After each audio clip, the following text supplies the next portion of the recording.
Welcome to another episode of the CX Architect Podcast. I am your host, Zach Hoskins, and it is my pleasure to bring to you businesses who have a customer-centric focus and dive into what that looks like now, what it's looked like over the life of the business, and what it will look like in the future of the business. My goal would be that you could snag some insights to implement into your business after listening. Let's dive in.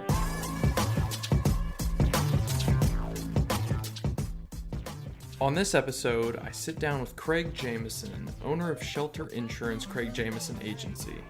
Craig's shelter insurance agency was recently ranked second in the nation for fastest growing agency with shelter insurance. My conversation with Craig was filled with unique ideas and thoughts on how to increase the way your clients experience your business.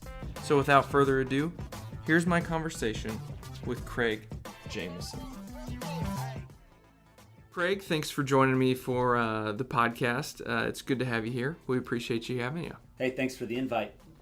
So basically what I want to do is start off with just a little bit of background into your story, a little bit of context, how you got started in the business, where your business is now, where do you think it's going in the future, if you just want to kind of take that away. Okay, so I'm going to rewind all the way back to Craig the little kid. But to give context, I now own a couple of businesses. My primary business is an insurance agency. We ended this last year as the second fastest growing agency in the nation for our brand, and just had a very, very good go of it since I've taken this agency over. But really, I need to rewind back to those entrepreneurial days of me as a little kid. I was raised in, kind of a poor environment, trailer park home. Just really didn't have anything unless I figured out a way to get it. And it wasn't that my parents weren't loving, it was just we didn't have. And for me to make any kind of money, I had to figure out a scrappy way to do it. And so as little kids, my two sisters and I, my parents were always very supportive of us. My two sisters and I started a little candy store for the neighborhood. Sure. And we cleaned out the garage in a neighbor's backyard that had been empty and cobweb filled for years, and we sold candy to the neighbors. Fast forward to junior high. I'm old enough, I'm going to date myself. I had the second Game Boy in my entire middle school, junior high. And there were only 5 games at that point for Game Boy. All of Game Boy, 5 games. And I had mastered all 5 games. And so I started renting out my Game Boy from the beginning of the day until lunch, and then lunch to the end of the day, and then overnight. And it never wasn't rented out. And about that same time, because I lived in a huge trailer park of about 1,000 trailers, I thought, hey, I'll take my dad's mower and start mowing some people's yards. And I still to this day have the little typed out page where I would charge $8 to mow the yard, $10 to mow and to weed eat, and $12 if I was bagging your grass and weed eating. Wow. And it was called Craig's Lawns. And even back then at like 12 years old, I was dreaming of how I could scale this thing. Because if I could mow 1 yard and make $8, what if I mowed 10 yards? What if I hired my buddy for $4.50 to mow that same yard for $8? And I can't imagine now that I'm in insurance the liability risk that I was as a young entrepreneur, the things I didn't know. So fast forward now, I think in terms of what can I build to scale, insurance was a very, very good fit when I discovered this world about 10 years ago and thought that my skill set would match, what it took to become an insurance agent. I fell in love with the sales cycle of it. The product, to be real honest, is not overly fascinating to me, but the sales cycle is. Being able to talk to a client about a product they have to have, and why do they choose me over somebody else? And so I liked that they had to have it, makes the sale at least, reasonable for the person that I'm trying to sell it to, because they have to buy it from somebody. But why would they choose me over anybody else? And what I realized is it is not always about the price. It definitely is a factor. It's not always about what are all of your product offerings, because most policies, because we're regulated with whatever, by whatever state insurance department there is, they're somewhat consistent. You can add or drop some things, but what I realized makes the difference more than anything else is me as a person and the team that I raise up around me. We're the X factor that makes the difference on why we've succeeded like we have, and why I see others, maybe meander their way through an insurance career, or maybe don't make it and they have to self-select out and go into some other career. Sure. And so for us, that's been the secret sauce. What we've done with clients, how we've treated them, the way that we interact with them. So to get you up to speed, that's my story. Yeah, no, interesting. Thank you for kind of giving us some context there and talking. You definitely did touch on a little bit of the client experience and how important your team is in creating that client experience. Because if you build up a team that is not focused on the customer or on the client, it can definitely be detrimental. And so just kind of transitioning into our next question, what are you doing currently in your business to, I guess, surprise or delight? How are you training your customer or your team to surprise and delight your clients to create that competitive advantage? Okay, so if I asked you conversationally what your favorite subject is, what would you say? Subject, like in high school, or open-ended question. Oh. You don't even know, right? I don't. Yeah, that's true. So I mean, you would that's what you would do. You'd go Sure. back to some specific subject. I love to talk about, fill in the blank and give me a subject. In reality, our favorite subject is ourself. And it's not even that we know we're all narcissists, but we all are. Right. So you talk to the parent with the young kid. They can't quit talking about their kid because it's their story, it's their life, it's what's exciting about them. If you start talking about the career that they love, they're going to tell you all about it. If they're a grandparent, don't try to stop them. They're just going to go on. I've seen so many hundreds of grandkids' pictures over the years. And so the first thing that we do, and the first thing that I train my team to do, is to make it all about that client. We don't call them a customer in our world. Even though this is a nuance, we call them a client because that represents a long-term relationship. And so with our clients, we want to get to know them, and the best way to get to know them is to ask them smart questions about themselves. So there is an illustration that I've taught for years and that has been so profound. Winston Churchill, Prime Minister of England, there are two men that are running to become Prime Minister. And Winston Churchill's mom sits down with both of them and has dinner. And she's being interviewed about her experience with these two men. And she said, when I finished dinner with Mr. Gladstone, I thought he was the most clever man in all of England. She said, but when I finished with Mr. Disraeli, I thought I was the most clever woman in all of England. Long story short, Mr. Disraeli goes on to become Prime Minister. It makes a difference on how we make the other person feel about themselves. You want to be considered a brilliant conversationalist, learn to ask people good, open-ended questions, and then let them go on about themselves. Sure. If you can learn the art of making it genuinely all about the client, because they'll sniff out any false pretense, but you make it all about them, you genuinely celebrate who that person is, that will transcend your product and that will transcend your pricing, at least in my industry. Because my industry, I'm competing against all of the online carriers of this world who have mastered the transaction. Sure. And so I have to make a mark by not how I make them feel about me, but how I make them feel about themselves. And 100% of the time, it always comes back to we are the most amazing agents that they've ever had. We've given them the best experience they've ever had. It's all the perception because we made them feel better about themselves. And sometimes that's all people are looking for, is just the ability to feel a little bit better about their day or about their week, about who they are, about what they are. And so we focus as an agency squarely on making them feel that way. Okay. Now I'm going to back off a little bit from that because that is literally the most important thing that we do. Make it all about the client. Once we write a policy, that policy gets handed over to my office management. And so the customer service experience is handed off to essentially our inside sales agent that is always sitting here in the office, and we want them to have the very best experience. And so we make sure on purpose that we've built a structure and a framework so that once we've written the policy and they've come into the fold, that they are owned by our agent, our office manager that considers them her clients now.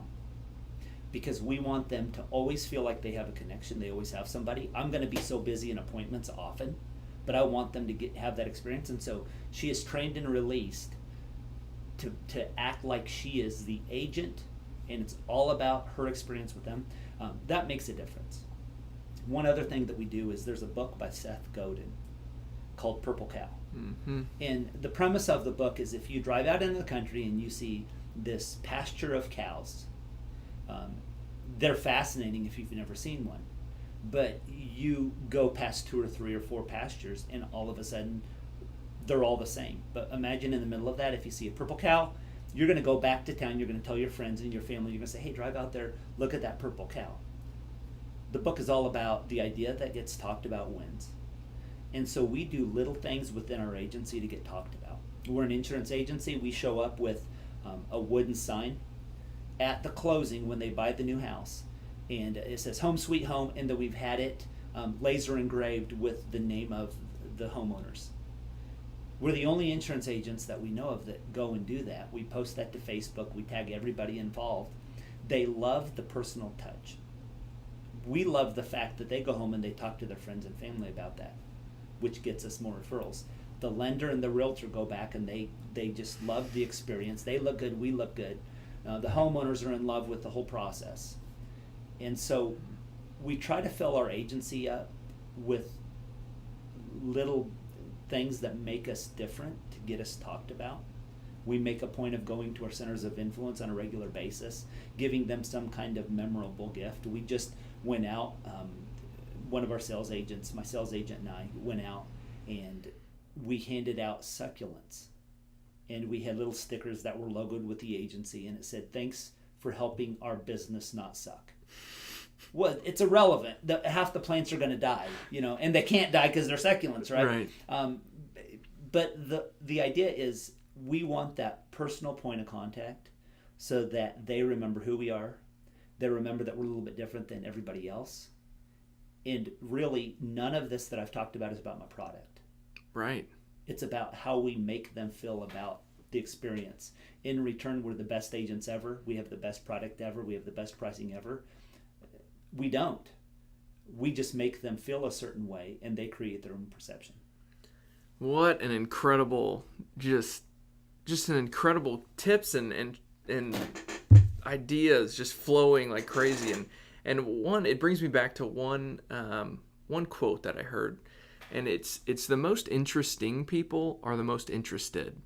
And so some of those things that you touched on were figuring out how to be more interested in the client than getting the sale or than providing them with something that they may not need.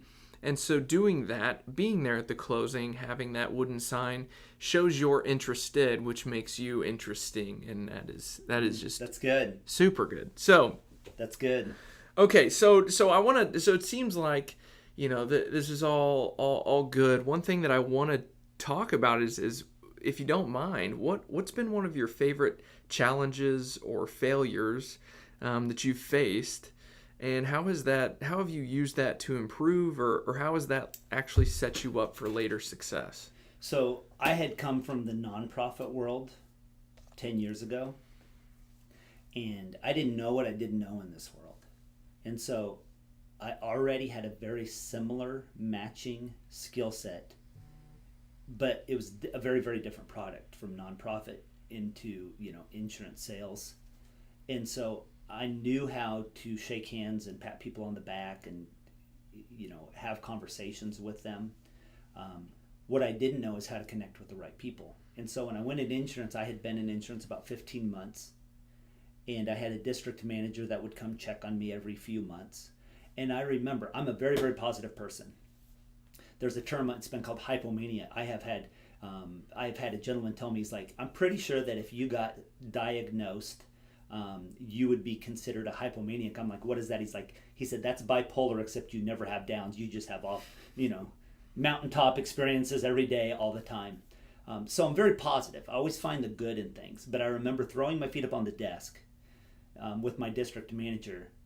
And I'm like, dear God, I don't know that this world is for me. I can't figure out how to make this thing happen. I was doing all of those things that should bring success as I train other agents. Now I call it, I threw mud at every wall to see what would stick. Sure. I was trying everything, every practice, every tactic, everything that I could to create some success.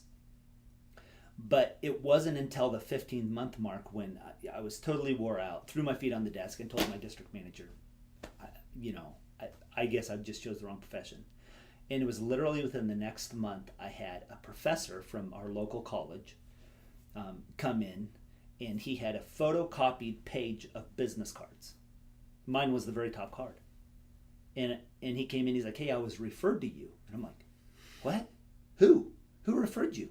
And he said the name of the realtor. Well, I'd heard the name of the realtor because I knew he had happened to do a couple of transactions with that realtor the last couple months prior. And he said, yeah, you are very quick to respond and you give very good service. And, so I'd love a quote. Well, he came in, he wrote his business with me. Well, of course, later that day, I'm calling that realtor up and said, hey, I would love to come by and meet you. I had never met the guy. We had never talked in person. And he's given away a photocopied business card of mine to his clients. Well, what I learned in that moment is that I could go spend 2 hours trying to drum up a piece of business from somebody. So I want to insure, your small business. I go meet with you. I can insure you at the end of the day, but what if I go and connect with a person that connects with the small business owners? Or what if I connect with the lender that lends money to the person that, gives money for new home purchases? And what I realized is that if I spend my career connecting with centers of influence, instead of spending 2 hours and ending up with one piece of business, I could spend 2 hours, same amount of time, and end up with getting 5 to 10 referrals a month from that center of influence. All of those skill sets of making the client feel good, all of those things were already happening, but it wasn't growing quick enough. And so I learned very quickly that if I spend my career going after the centers of influence and putting myself in the highest possible position of visibility, then I was going to experience a success that I was pleased with. And that's been the story now. So, we've seen just unbelievable growth, and it's been because we connect with those that are the connectors. So, who's the person that cuts your hair? How many customers do they have sitting at their, chair in a given day? Well, that's a center of influence. I'm going to connect with that person, make them feel wonderful about the experience with me and this agency.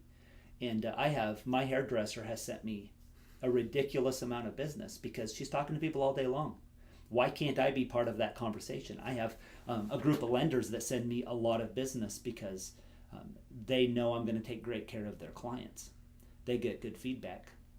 We also try to nurture and continue to give them a great experience, send them personal notes.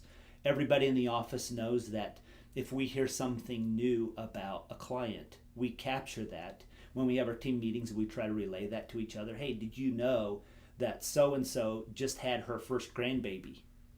Well, what's the next conversation any of us in this office are going to have when she calls to pay her next bill or when she calls to add that next car? We're going to ask about that grandbaby. I made sure that when I was on the phone, I got the name of the grandbaby, put it in our management system so that I can call that grandbaby by name, or so that anybody else on the team can as well. So those have been some of the practices and tactics, that we have had to implement over these years to find a lot of success. Mm-hmm. As a result, we have.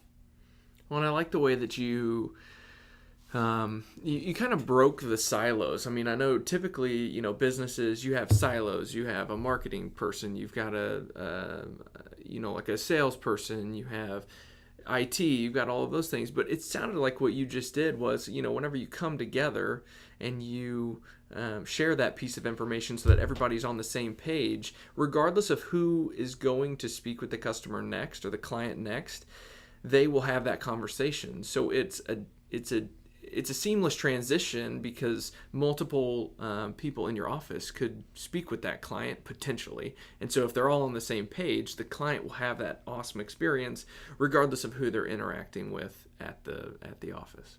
I think it's very important that you empower your team to succeed. So I'm the agency owner, but my goal is that everybody in this agency can outshine me at any given moment. And so that's something that can be built into the DNA of the business. It doesn't matter the type of business. This transcends insurance. It could go into any industry. And so I have a full-time sales agent that works, side by side with me. She has learned to talk and walk and do this industry in the way that I do it. So she has become another version of me. And I take delight in that, but I've also told her, I said, at any given moment, you act like you own the agency and I will be your assistant when you're talking to a client, if that helps you, walk the client into, a relationship with us, business. Find great people, find superstars, the best that you can, and then release them to be superstars. Acknowledge them for their greatness. And so I have an office manager that when I hired, because I'm the sales agent, that's my personality, big picture, don't fill in all the details. Well, I'm at odds with the fact that I own an agency because I have to have high administration around me, or to go back to the customer experience, we're going to glitch out. So I have an office manager that is just masterful. I say it in a very positive, non-literal way. I always call her a killer because her job is to give them a tremendous personal relationship. Know them, know the grandkids' names, love them, call them, but make them feel good about the fact that they have a bill due, right? Mm-hmm. But then she also has to bring order to the entire agency. Well, for someone like me, I'm the hardest person to work for because I create chaos. I bring in lots of leads and lots of sales, and there's always loose ends. And her job is to bring order and function to all of that. And so when I hire for that position, I always say your job is to walk behind me figuratively and sweep up my messes. But never ever get confused which end of the broom you were hired to use. Never hit me over the head with it, because your job is to do the things that I am not good at. But here's the reason I bring that up, is it's very important that you let her know she is doing a job that I am not capable fully to do. I definitely don't enjoy that side of it. But she comes alive knowing that she's bringing a solution to where I have a glitch. And I have a glitch. I don't like that side of, the agency ownership. And so she is a master there. My sales agents, they talk like me. They walk like me. They're sharper than me. And I celebrate the fact that they are superstars. If you go look at our Facebook page, and for anybody listening to this, you can search Shelter Insurance Craig Jamison Agency. You should be able to pull me up, no problem. And you'll see the team, and I celebrate them all the time. They're superstars, and so I treat them like superstars. And my goal is that in the long term, and now this isn't about customer, experience and client experience necessarily, but this is also about the work team experience. Correct. There is this statement, and it's I'm blanking on the name, Virgin Airlines, Richard Branson. Yes. Richard Branson has this quote, and it goes something like this. Train your employees or your workforce so well that they can leave you, but treat them so well that they don't. That's good. And so my goal is to raise up superstars who can be every bit as good as me or better, and then celebrate the fact that they're outshining me. Sure. No, it makes sense. All right, Craig. Well, I want to be respectful of your time, so I want to kind of I've got a couple more questions here, but what is one key takeaway that our listeners should take from our conversation today to implement in regard to client experience? I'm going to go back to what I had shared originally. Learn to be a brilliant conversationalist, not by what you say or what you know, but by how you ask about them. Imagine that they are a flower that if you nurture, it's going to open up and it's going to be beautiful. And your clients, if you can learn the art, the genuine skill set of being genuinely interested in them, asking them genuinely concerning questions about who they are and how they are, they will love you and follow you for the rest of your career. Single-handedly, most important thing that we do. Very cool. So kind of talk a little bit, I wanted to give you a little bit of time to talk about any exciting projects or things that you have coming up soon that you might want to let our listeners know about, or anything like that. So right now in the agency, unlike any other business, I'm always limited by the amount of money that the agency brings in. So I can't just staff up and pay people, out of the abundance of the income of the agency. And so we're going into kind of, for me, an uncharted territory. Is I've just taken on a commission-only sales agent, looking at bringing on a second commission-only sales agent. And so I have more questions than I have answers at this point. So maybe this is going to be an interview down the road is, how do you train and equip somebody, have expectations without requirements because they're a subcontractor. They're 1099, self-employed. How do you give them a track to run on? Expect them to run on it. And then nurture and train them until the point that you can take the training wheels off and they're successful and they're making a living. And so probably about the most exciting thing that I've done is going into this, because it's the most scalable thing that I can do. I can teach somebody to sell insurance. I can teach somebody to be very, very successful in this world after all of these years. I've figured out how to throw the mud and which mud sticks and which doesn't and what to do that's the most effective. I can train and replicate that in somebody else, but how do I do it when I'm not paying them this strong base salary? So essentially I'm paying them, at the beginning, minimal dollars for their education. So I'll let you know how that goes, how we can sustain that and how we have trained that up. But if I can do it with one, I can do it with 5 or 10, or, imagine the implications of it. So that's probably the most exciting thing we have going on right now. That is exciting, and how you'll be able to interweave your client experience and how your team does it right now, not being commission. How you'll be able to implement those experiences through the different types of individuals that are representing you. That's going to be very exciting to watch. Okay, so how can our listeners get in contact with you? Or how can they follow your journey along with that? Glad to have them track me down. If you would just Google Craig Jamison, Jamison, Shelter Insurance, you should be able to find me through multiple platforms. Mainly we use our Facebook business page, which I had mentioned, Shelter Insurance, Craig Jamison Agency. You can track me down personally on Facebook if that's of any interest to you, but you're just going to see a lot of pictures of my kids and their journey. And you're welcome to track us down through our agency website as well. Shelter Insurance /C Jamison. Okay. My email address is cjamison@shelterinsurance.com. Awesome, and we'll have all of that linked up in the show notes. So, Craig, I know you're busy, and I appreciate you being a part of the podcast. Hey, thank you for the interview. Thank you for listening in on another episode of the CX Architect Podcast. As always, we would love to get your feedback on this episode and other episodes. If you liked it, if you pulled out any nuggets to implement, things like that. You can head over to cxarchitectpodcast.com to find the show notes and a place to leave some feedback. Please let us know what you would like to hear more of, and if you like the show and believe others might benefit from it, we would love if you would share it up or leave a 5-star review on iTunes. Doing that will help more people discover the show.